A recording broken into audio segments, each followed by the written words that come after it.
Check, check. Check, check. 1 2 1 2. This is Brother Long flowing in the booth. Peace to y'all family. How y'all doing? Matter cut one on beat song for y'all, man.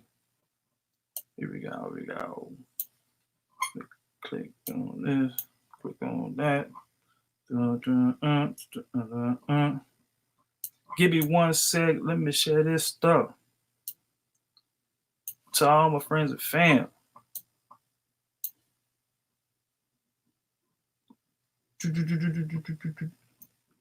All right. All right.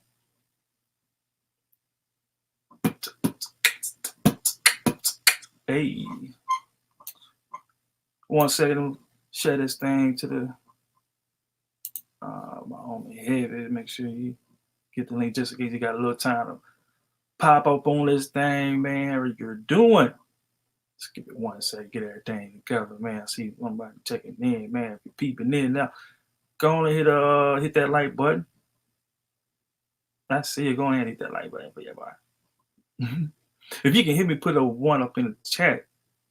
That one person that just peeping in. Make sure I can. I see the audio thing going, so I should be straight.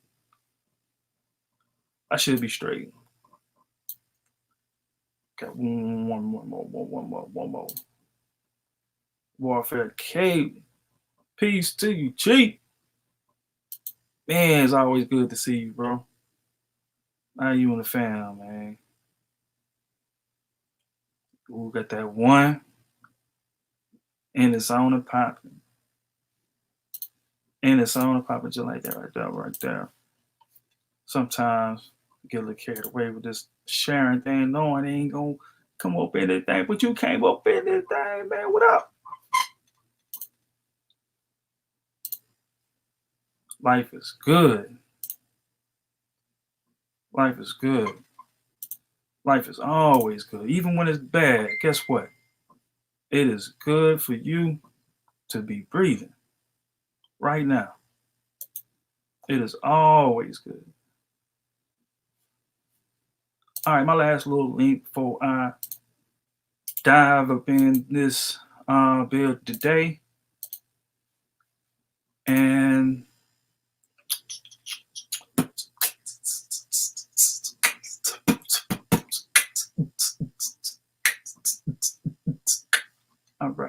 all right.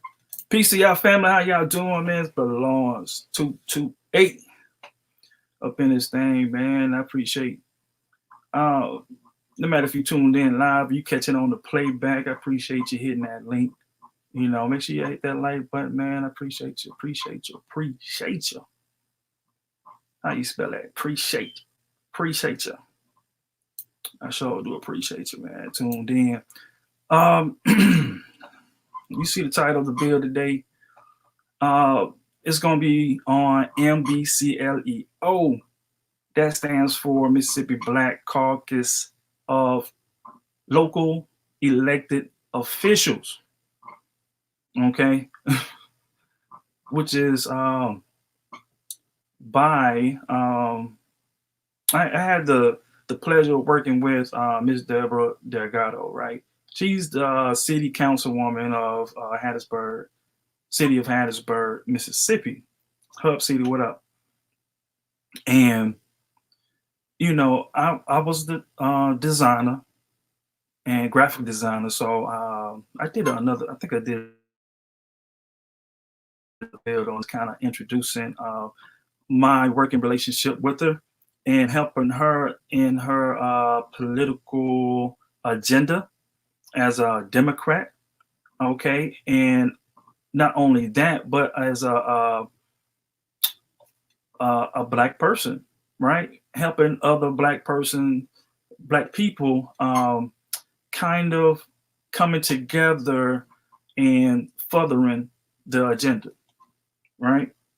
So she created the Mississippi Black Caucus of Local Elected Officials. I wish I can kind of go back and reiterate everything, probably summarizing, but y'all go check out the it's in the playlist on my profile. And if you want more information on that. But anyway, they usually have annual annual conference, right? And I used to design these brochure, well, not brochure, whatever, pamphlet. They call it a pamphlet. And let my kids come in looking at that thing. I used to design the pamphlets for them for the whole conference or whatever. So they, when I was working with Aurora Media Group, right? You know, she was one of the corporate accounts from the my job or whatever, and so that was cool. I get to work with her, and I'm looking as I'm designing, right? I have these other officials of other cities, right? That's in the state of Mississippi. So that was pretty cool to see the who's who in other areas of the state. And this was back in 2000. Don't get me lying, man. That was the college days or whatever. But man, that had to been like 2010, maybe 2012. So and at that time, I'm a Pan African basically. You know what I'm saying? And anything black, I was all for it, and I still am. You know what I'm saying? I still wanted to see the progression um, of our people, basically. You know, so that's the main goal at heart. Building, networking with like-minded individuals. I mean, I'm not racist or anything like that, but my people come first, and anybody else that's willing to work and do the same thing that I'm doing, I welcome you with open arms as well. But yeah, so with Debrah Delgado, it was really, really cool to kind of open my eyes up to the political arena. And that job, meaning doing the design job with her, opened up more doors for me to kind of network with other politicians, such as her son, who holds a seat down in New Orleans and Louisiana. So that was pretty cool to have them out. And I started doing a lot of politicians. And I want to say majority of them were black and they were Democrats. And, which is not a bad thing on either side, in my opinion. I try not to, I'm in the arena, but I try not to engage in some kind of dialogue about it because I feel like it's good and bad on both sides. I'm kind of stuck in the middle, and it's like, that's just me. But yeah, man, how y'all doing? We gotta I'm just so ready to build, man, and I'm trying to build a foundation of the ideals that kind of resonate with me. So I kind of, if you don't know me, you know what I'm saying, check out all the videos that's on the channel. Some are long, some are short. I think I'm gonna start making them a little shorter so that people can, their attention span a little shorter nowadays. So you can just get in, get out. You know what I'm saying? But this Mississippi Black Caucus of local elected officials. Okay, like I say, they have an annual meeting, right? And because of the pandemic, they wasn't able to meet. So everything's digital, everything online, and I'm always catching Miss Delgado live from the city of Hattiesburg City Council meeting. All right, and you'll see some of them on page, my YouTube page, and this is one of them that I'm about to present. And you're welcome to come on to the panel. Let me go on and put this link in the chat. Let me put the link in the chat. Boom, just like that. Yeah. So, okay. Before we get this, let me get the thing about it. Life is good. Life is good, Kate. Life is always good. And peace to you, Chief. Okay, so with this build or this video that I'm about to play, it is a replay from her live, which is made for the public, and you know we'll go through it, and this is one there. Let's see, this is recent too. This is like a few days ago. Let me know if y'all can hear this. Please put a 1 in the chat. Not only if you can hear me, but if you can hear the audio of the video. As Aaron is taking his seat after Vice President, I want to thank you all for staying with us. We have a group of gentlemen today who will talk to us about a critical issue that's going on in every community in America. So they're about to talk about criminal issues that's going on, particularly our communities, and it has to. I didn't even hear what it. Hold on, it kind of paused right there. See, our first Vice President, I want to thank you all for staying with us. We have a group of gentlemen today who will talk to us about a critical issue that's going on in every community in America, particularly our communities, and it has to do with a multi-billion-dollar corporation that's really making a significant percentage of its profits off our community and is engaging in practices that are not to our benefit. So I'm going to hand you over to Mr. Kahari Nash. They will introduce themselves and give you the substance of this travesty that's taking place in our community. I'll wait on the PowerPoint. It's the one. Right here? Systemic? Yeah, PowerPoint.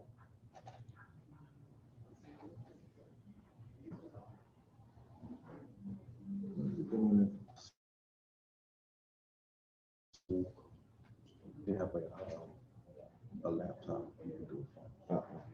And then people on Zoom. Well, I can share screen for me. You're gonna be able to do it? Yeah, I share screen. There's a video on the third slide. Hold on, one second.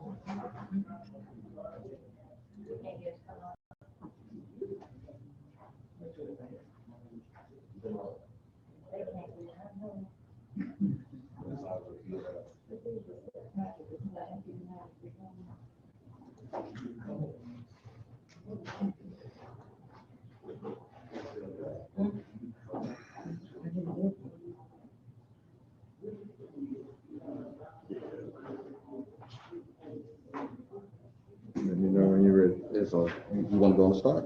Whenever you're ready. Okay. Go ahead. Okay. All right. I wanted to say thank you to the Mississippi Black Caucus of local elected officials, to Councilwoman Delgado, Rob Neal, President and founder of the International Black Broadcasters Association. My name is Kahari S. Nash. I'm the organizer of. We need the mic. Yeah, hit. Oh, you need the mic? Yeah, Okay. okay. Hello? There you go. Okay. Where do you say you're from again?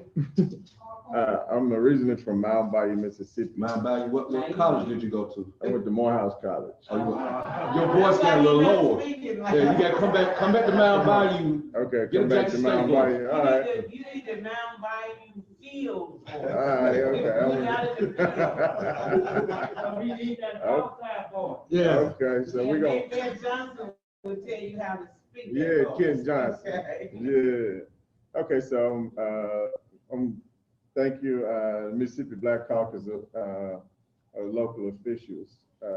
Thank you, Councilwoman Delgado, Mr. Rob Neal, the president and founder of the International Black Broadcasters Association.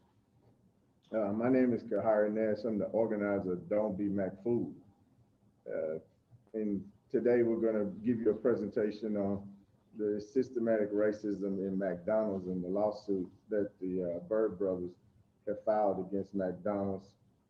It's a federal class action that was filed in Chicago on October 29th, 2020. So first, we have a short video we would like you to watch. As you watch the video, we want you to think of how these events in our history have affected you. Afterwards, I will introduce you to the Byrd brothers, the class representatives in Byrd et al.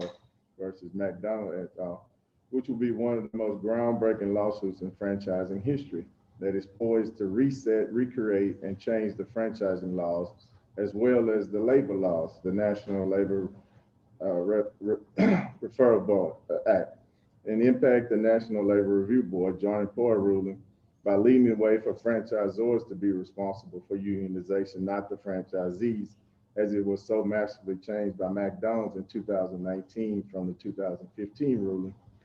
And we're going to run that the third slide. In the video.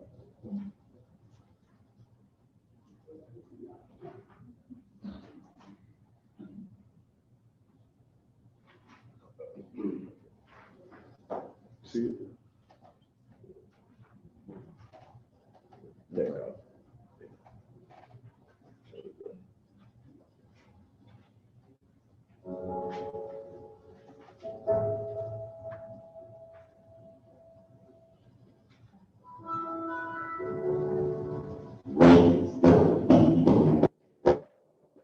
One succeeds, and fundraising is really building the complex interaction of culture, policy, and institutions that hold in place the outcomes we see in our society based on race.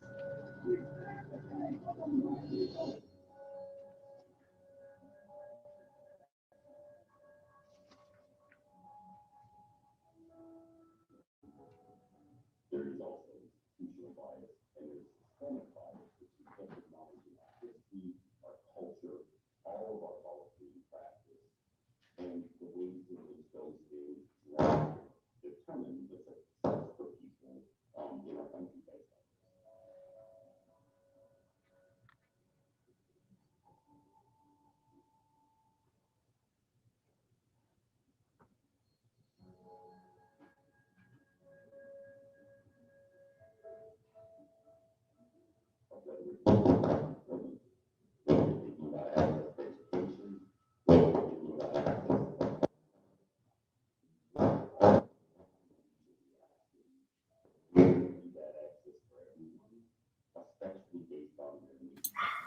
I don't know exactly what's going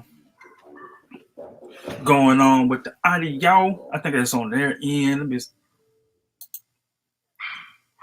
That's probably the video they trying to go live on.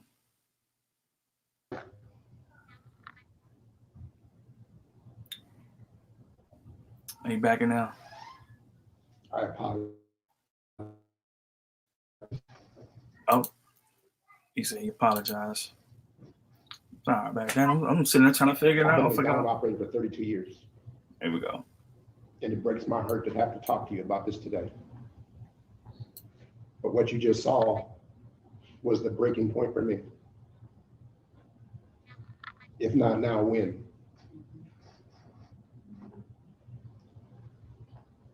After this occurrence, I had the opportunity to march the Black Lives Matter march in Memphis, Tennessee. Powerful, young folks, power, white, black, Indian, young. And I looked around and there was a revelation.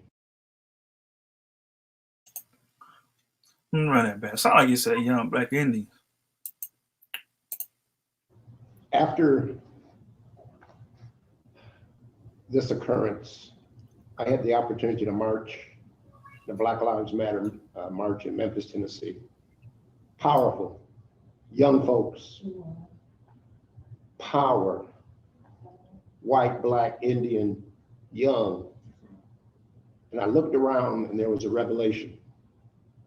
There weren't a lot of guys looking like me, old heads. Subsequently, I had a chance to be in Louisville, Kentucky, another march. Same dynamic thing. Folks marching, serious. I looked around, and really the only old heads I saw were my brother and I. If not now, when? I mentioned I've been an operator for 32 years. And earlier in the year, early last year, 2 black women executives, dynamic women, filed a lawsuit. And they were executives inside of McDonald's. In that, I call them the whistleblowers, because they released documents that solidified things that we had been going through and solidified what George and folks marched, died for. One of the documents said that if you were white, your average sales were 2.9 million. And if you were black, 2 million. I'm like, wow. What's this about? Where's the $900,000? Another fact that came out, there were 377 black operators that had dwindled down to 180. Another curve, negative, yet McDonald's is growing, but we're not. Right. I saw another fact. Right. Don Thompson was our CEO. He was let go, but he was the first black president and CEO of McDonald's Corporation. Proud. He had promoted 47 black officers. After he left, another decline from 47 to 7. 47 to 7. And I'm watching all these declines, not in our favor. In the Nashville region, where my brother and I have stores, there's $140,000 cash flow difference per store. Now I got 2 stores. Now, 280,000 means a lot to me, because it means a lot to the people who work with us and for us and they're doing stuff right now so I can be here. $15 an hour, I would like to do that. But when you have lower volume and you're held to the same standard, it's a little bit harder. So we decided to take a stand. Like I said, if not now, when? They decided to take a stand. When are we going to take a stand? When are we going to decide that enough is enough and, unify to take a stand?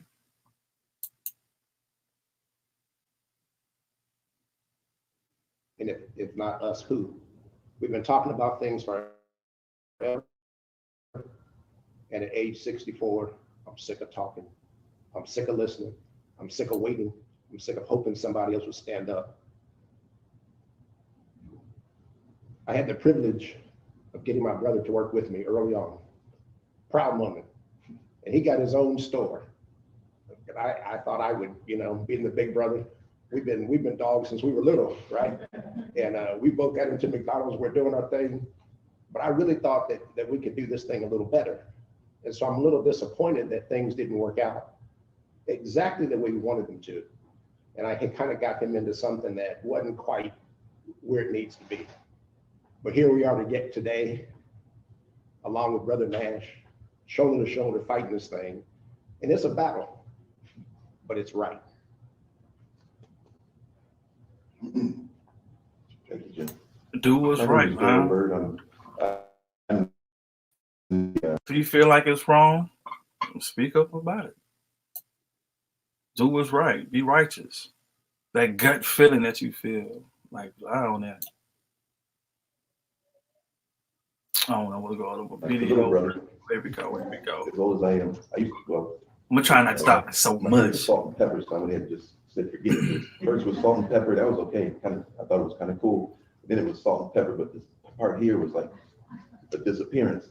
And my grandfather had the horseshoe, and I knew that could be my future, so I just cut it all off. So it's so good to be here. I've learned a lot today. You know, I'm a proud member of Kappa Alpha Psi, and I was really impressed to meet the mayor of Greenville today. Who's also a proud member of Kappa Alpha Psi. There he is, happy to be there. You know, a lot of my fraternity brothers are watching right now around the world, and Colin Kaepernick was also a member of Kappa Alpha Psi, and we called on the fraternity to assist him at a time of need. And so as a member of Kappa Alpha Psi, I'm also calling my brothers Kappa Alpha Psi. I'm calling my brothers of Omega Phi Psi, Omega Psi Phi, all my Alpha brothers, all my sorority sisters, everyone in Black America. I'm calling on you all because we need your help. As my Shout brother out. said, coming here today, Shout out to MPHC. Y'all know who y'all are. You know what I'm saying? I know y'all get a lot of flack, you know what I'm saying, on I guess within this conscious community. But really, man, when y'all go to some of these events, not the party. That's just one side, but you go into the philanthropy, right? When you talk about doing dealing with others, man, without, you know, being paid, you know, community service, volunteer work, like real work to change for the better. You know what I'm saying? NPHC, National Panhellenic Council, which is your Black Greeks. You know, I ain't gonna run through all of them. Y'all should know that, right? But you know, it's a lot of organizations out there, and it might seem to certain individuals of the same color, same hue, you know, it's like a flip side to that, you know, that you're not for our people. And man, y'all, we got to stop that. We got to stop that, because you got to look at who got a hand on y'all people. Who got a hand on our people, right? Who was in the neighborhoods helping those who are needy, right? If the Greek organizations are one of those people who are in the areas where they can devote time, resources to whoever needed, why is there something bad to say? You know, I could be a bit biased by it, but I don't understand it why our own people criticize others who seem to be, you know what I'm saying, doing the work in the community, right? We gotta come together regardless of ideologies, right? We say we want to work with like-minded individuals, but I think it's a way we can find common ground with those who don't agree with you. That's what the type of brother I am. You know what I'm saying? I know it ain't gonna be, you know, all cool, but you know, I carry myself in a manner where we can, you know, hey, some may box it out, some may talk it out, some may spark it out, some may, you know, teach his own. But what we're building, we don't want to make up excuses. We don't want our weakness to be shown, you know, when unity is the problem. why we don't why we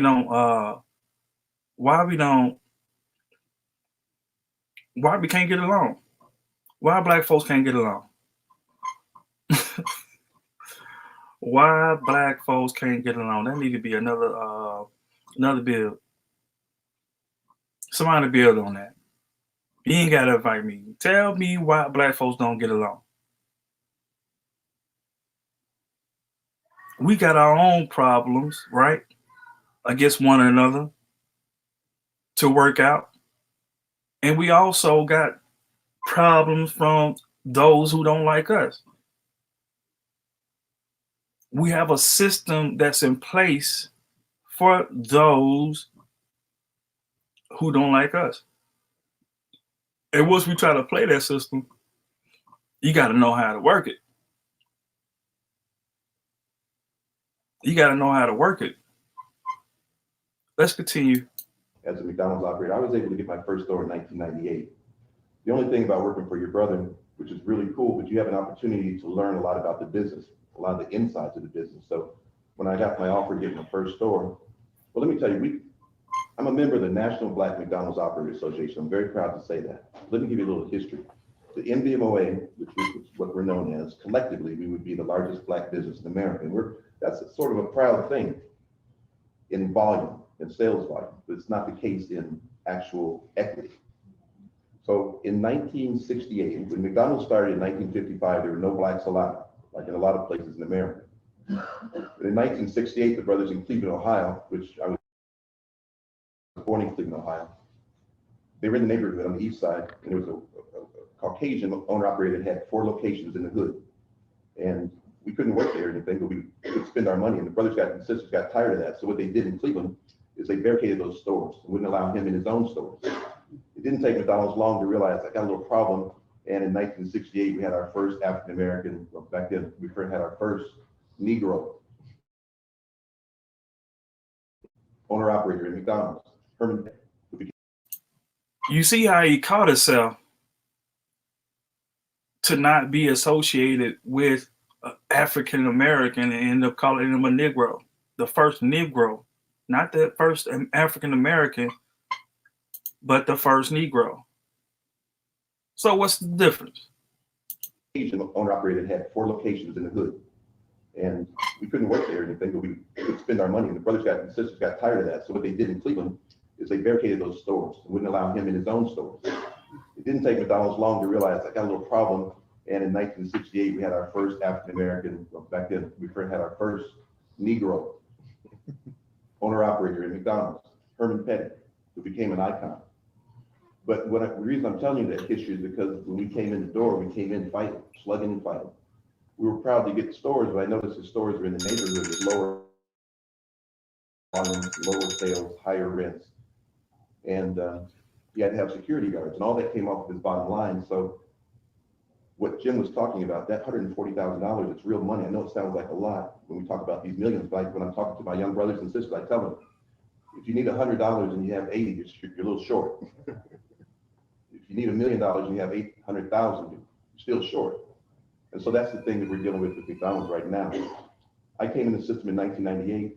I turned down my first 3 deals. So, I wasn't very popular at that point. My regional vice president, who I always remember, I will always remember because he motivated me to become the man I am today in terms of McDonald's. He told me, you'll never be a McDonald's operator, Miles, just give it up. I don't care how long you've been in the program. He told me, go buy a mailbox, etc. That was in 1998. He's an owner operator like me. He lost his job. I became an owner operator in 1998 because of turmoil. They needed to find some more black McDonald's operators because we signed an agreement called, but they agreed to an agreement called the parity agreement. It was a historic landmark agreement between McDonald's and the owner operators, the National Black McDonald's Operators Association. They agreed they're going to grow the McDonald's operator base in the black community. So as was stated, we had 377 African Americans. We were very proud in 1998, and that's when I came in. I was part of that wave. But now that wave has dwindled down to 177. Those stores have been taken over primarily by people that those that are not darker than blue. So we have a problem because that wealth that you generate while you're operating those stores, we have a second generation program. And my daughter, Brianna Bird, actually, she wants to get in. She wanted to become an owner operator. I think she still has the drive, but she sees the inside and sees when you work so hard to be given half. We're not asking for anything additional. That's one thing I want to say. We're only asking just to be equal. And the reason I say that, the way the system is, when you buy them, I'm gonna give you a real quick, you really get this. We're gonna call this a house. Jim and I, Jim's white, I'm black. We qualify because you have to work. It took us 3 years working on your own time, unpaid for 3 years, going through the training program to see if you may get accepted and become an owner operator. And then you get accepted into the program. We're both happy. We're both happy. We have the same person that's bringing us along. We're accepted. Now we go to the bank. He sends us to the same banker. Matter of fact, we live next door to each other, but we're both trying to buy this new house. We're both going to get these 2 houses, both $1 million. We're approved. He goes in, does his deal, happy as he can be, signs his papers. Man, what a deal. He's got 3% rent. He's white. He's got his $1 million house. He's looking good. I come in feeling good. He's happy. We high five. No, I'm going to get mine. I come in. I talk to the exact same person. I have the exact same qualifications. I sign my papers. My rent is 8%. I'm happy as can be. I got my house, man. What I'm doing. And I don't really realize what's going on. That 5% gap is a lot. That's what's going on in our stores right now. We have the exact same store, the exact same everything, the same qualifications. Your rent is 5% lower than my rent. Yet when it comes time to reinvest into the business, I'm expected to reinvest just as you did. You can reach over into your stack of money that you've been able to collect. I got to go back to the banker and see if I can get another loan. And that's just not the way business is supposed to be. And so when you get ready to sell your restaurants, which is your equity, when you have reduced profits based on locations and based on sales volumes, then you're going to have a reduced amount of money to live off of. You also have a reduced amount of equity to transition over to the next generation. So what I'm talking about is even bigger than McDonald's. This is a big piece of it, but this is economic justice. It's all I'm looking for is economic justice for Black people in America. But if economic justice, but this is it's systemic. And if you listen to what I'm saying and look at the way it's woven, it's everywhere. It's everywhere. That's the problem. Today, I was looking at Georgia. It sounds familiar. It's the system. How they got this something now, but they in control of it. Then you know, we're going to be looking at ourselves and wondering, how did we let this happen? We stand on the shoulders of Dr. Martin Luther King and all these greats right here in Mississippi, great people that started the battle. If it weren't for what happened in Mississippi, Black America wouldn't be where they are now. That's right. We do have rights to vote. We have rights to do a lot of things. We can go in the front of the restaurants. We don't have to go in the back. But one thing we left off the table was economic justice, economic equality, and economic parity. And that's what I'm all about until I leave here. Economic parity. So my brother says, if not now, when? And that's not us, who? Our vision is very clear, but we've got a lot of work to do. If not us, who? If not now, when? If we don't march together, it's going to be a sad day, my friend. We need your help. I need you to talk to your friends, your associates, everybody you know. Make them aware. That's why it's powerful to unite. People that have been with me for 20 years. And it kind of hurts when I give them a dime. It's powerful to unite, and they don't want you in numbers. I love those. They become your family. A lot of them they just become your family. Those are my people, and I'm responsible for them. I'm responsible. So we need your help. I don't want to be too long, but thank you for the time. But we need your help. So I'm asking you, all the nukes in the world, everybody, stand up. Thank you.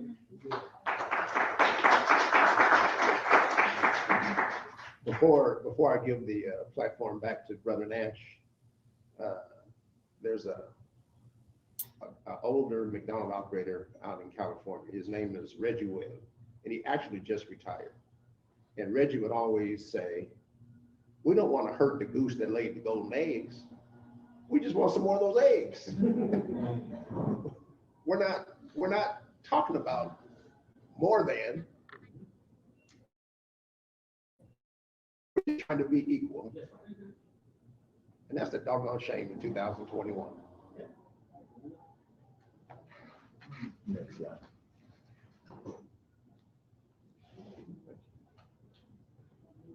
The empty on the way.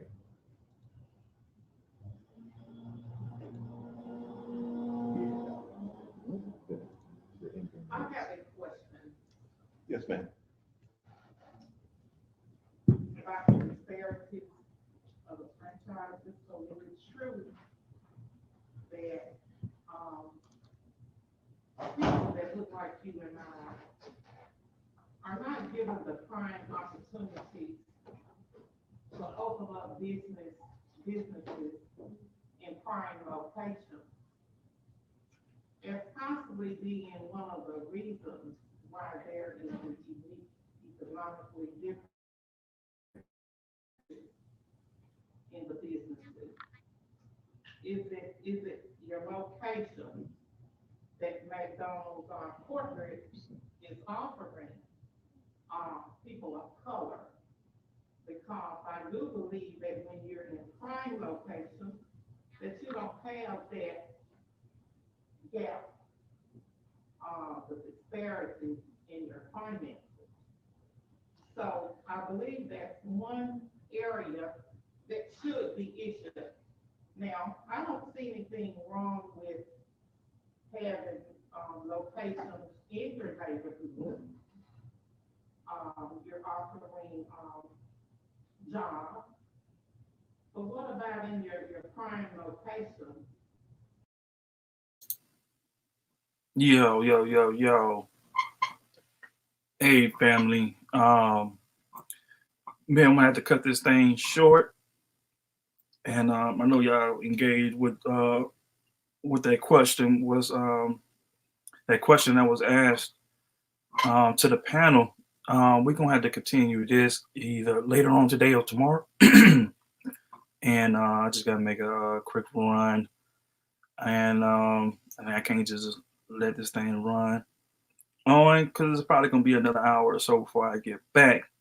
But like always, make sure you do your genealogy, find out who your people are. We will continue this probably tonight. We'll jump back on tonight to finish this up.